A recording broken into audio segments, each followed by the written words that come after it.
Selamat malam, saya Satria Setia, peserta nomor 33 dari cabang Cilegon, akan mencoba menjelaskan terkait identifikasi sifat dan struktur kayu yang merupakan tugas dari Pusdiklat KLHK.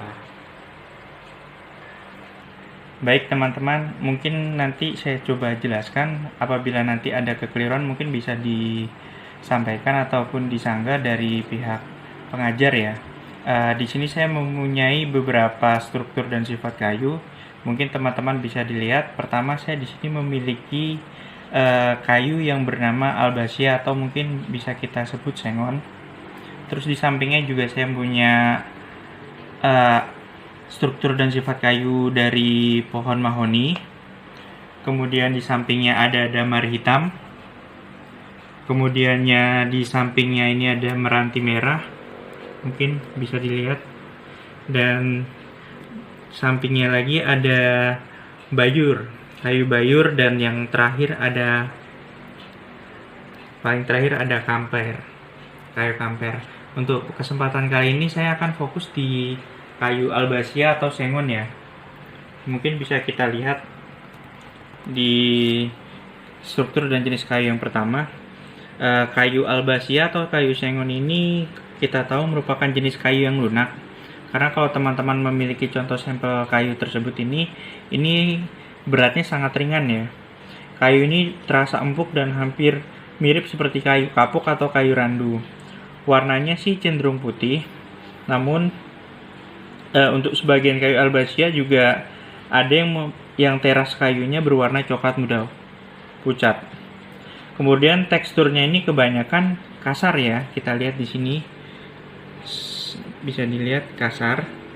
Dan untuk bau serta aromanya, kalau teman-teman tahu bila ini baru kayu ini ditebang atau dalam kondisi basah, kayunya ini bisa memiliki bau yang mirip dengan petai. Dan permukaan kayu albazia ini bisa dibilang sedikit agak licin dan mengkilat.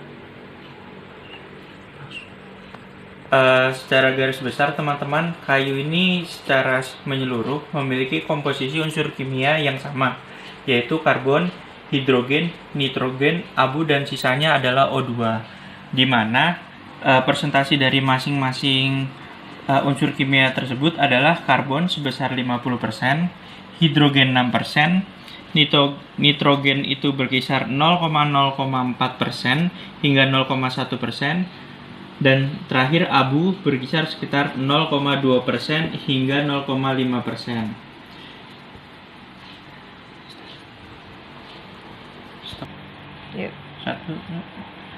Untuk unsur-unsur penyusun kayu tersebut ada 3 macam, yaitu selulosa, lignin, dan hemiselulosa. Selulosa ini adalah bahan kristalin yang berguna untuk membangun dinding sel.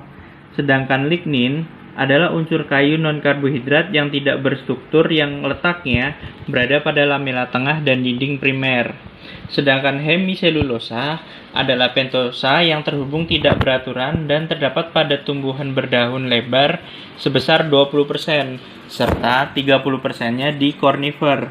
Zat ini juga digunakan sebagai bahan terbentuknya dinding sel serta menjadi zat cadangan makanan bagi tanaman kayu tersebut.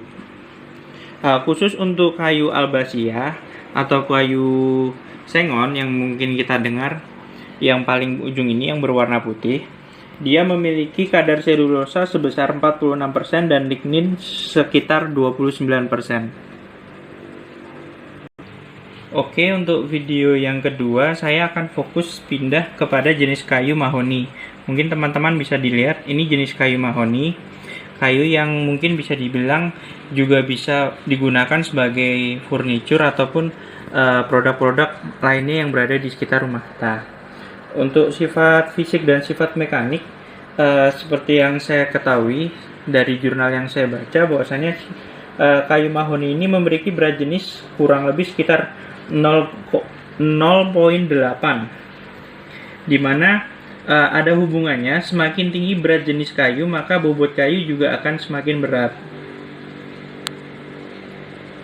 Di samping itu kita lihat bahwasanya kayu ini memiliki sifat higroskopis, yaitu kemampuan untuk menyerap air. Setiap kayu memiliki pori-pori yang dapat menyerap dan melepaskan air. Semakin lembab udara sekitar, maka semakin tinggi kelembaban kayu hingga mencapai keseimbangan dengan lingkungannya. Seperti kita ketahui, untuk pengalaman yang saya dapat dari beberapa furniture yang ada di rumah yang berasal dari kayu mahoni, bahwasanya kayu ini sebenarnya tidak begitu tahan oleh air.